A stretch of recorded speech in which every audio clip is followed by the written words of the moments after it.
വേണ്ടേ? അന്ന് തൂങ്ങിച്ചാവണ്ടേ? അതിനുശേഷം ഒരുപാട് കാലം കേസ് എന്ന് പറഞ്ഞ് കോടതി പോയല്ലോ. എന്തേ കേസ് പിൻവലിച്ച് പോയത്? അതിന് പുറകിൽ നടന്നൊന്നും എന്നെ കൊണ്ട് ഇപ്പൊ പറയിപ്പിക്കണ്ട. കാരണം കേരളത്തിൽ 2,79,799 വോട്ട് കള്ളവോട്ടുണ്ട് എന്ന് ഇലക്ഷൻ കമ്മീഷന് BJP കൊടുത്ത പരാതി എങ്ങനെയാണെന്ന് ഹാഷ്മി പറ. എങ്ങനെ ഇനി ആരും സൂത്രം കാണിച്ചാ വീട്ടിൽ വോട്ട് ചേർത്തിരിക്കുന്നു. ജില്ലാ ഭാരവാഹിയുടെ വീട്ടിൽ പഞ്ചായത്ത് തെരഞ്ഞെടുപ്പിൽ തൃത്താലയിലെ BJP സ്ഥാനാർത്ഥിയായിരുന്ന ബന്ധുവും കുടുംബാംഗങ്ങളും അടക്കം വ്യാജ വോട്ടുകൾ പെരുമഴയാണ്. ഇതിലും വലിയ കള്ളന്മാരെ കണ്ടിട്ടുണ്ട്. കേരളത്തിലെ ജനങ്ങളെ വെല്ലുവിളിക്കുമ്പോൾ ഈ മഹാൻ മഞ്ചേശ്വരത്ത് മത്സരിക്കുമ്പോൾ 15,000 കള്ളവോട്ടുണ്ടായിരുന്നു എന്നാണ് ഇന്നിപ്പോൾ BJPയുടെ സംസ്ഥാന ജനറൽ സെക്രട്ടറി ശോഭാ സുരേന്ദ്രൻ പറഞ്ഞത്. അങ്ങനെയാണെങ്കിൽ ഈ മനുഷ്യൻ അന്ന് തൂങ്ങിച്ചാവണ്ടേ?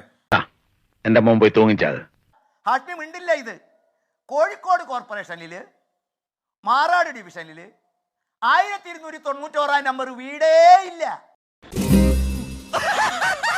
ഈ ഇലക്ഷൻ കമ്മീഷൻ ഒന്നിനും കൊള്ളാത്തതാണ് ഞങ്ങൾ പറഞ്ഞുകൊണ്ടിരിക്കുക. ഇത്രത്തോളം ഗുരുതരമായി. ഇപ്പൊ ആലോചിച്ച് നോക്കൂ, വയനാട് 2 ലക്ഷം കള്ളവോട്ട്, റായ്ബറിൽ 71,000 കള്ളവോട്ട്. ഈ EC ഒന്നിനും കൊള്ളാത്തതാണ് TP മാഷൻ പറയാ. പറഞ്ഞതൊക്കെ ശരിയാണെന്നേ തോന്നുന്നു. എത്ര കേസ് കൊടുത്തത്? KP രാജേന്ദ്രൻ കേസ് കൊടുത്തിട്ടുണ്ട്, VS സുനിൽകുമാർ കേസ് കൊടുത്തിട്ടുണ്ട്, മുരളീധരൻ കേസ് കൊടുത്തിട്ടുണ്ട്, KP രാജേന്ദ്രൻ, മുരളീധരൻ എല്ലാവരും കേസ് കൊടുത്തിട്ടുണ്ടെന്നേ. അല്ല, എന്തൊരു കഷ്ടമെന്ന് പറ. പൂങ്കുന്നത്തെ വീട്ടമ്മ പറഞ്ഞ 9 കള്ളവോട്ടിൽ അവരറിയാതെ നടത്തിയ വ്യാജത്തിൽ സുരേഷ് ഗോപി ഡ്രൈവറുണ്ട്, കേസെടുക്കണം സാറേ.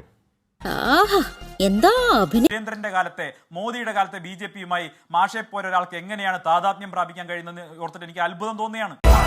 ഇങ്ങനെ സ്ലോ മോഷൻ നടക്കുന്നു വേണം. അതൊക്കെ വലിയ വലിയ ഹീറോസിന് പറഞ്ഞിട്ടുള്ള പോലെ മറ്റു രാഷ്ട്രീയ വിഷയങ്ങൾ പോലെ നമ്മുടെ ജനാധിപത്യത്തിന്റെ അടിത്തറ ഇളക്കുന്ന ചില പ്രവണതയാണ്. കേസെടുത്ത് അത് രാഷ്ട്രീയമല്ല, അത് കേസെടുക്കേണ്ടതാണെങ്കിൽ ഇപ്പോൾ രാഹുൽ ഗാന്ധിയുടെ മറ്റൊരു പരിഹാസം വരുന്നത് SIR മരിച്ചുപോയ ആ വോട്ടർമാർക്കൊപ്പം ചായ കുടിച്ചുകൊണ്ടാണ് രാഹുൽ ഗാന്ധിയുടെ പരിഹാസം. മൊത്തത്തിൽ ഭ്രാന്തായെന്ന് തോന്നണേട്ടാ.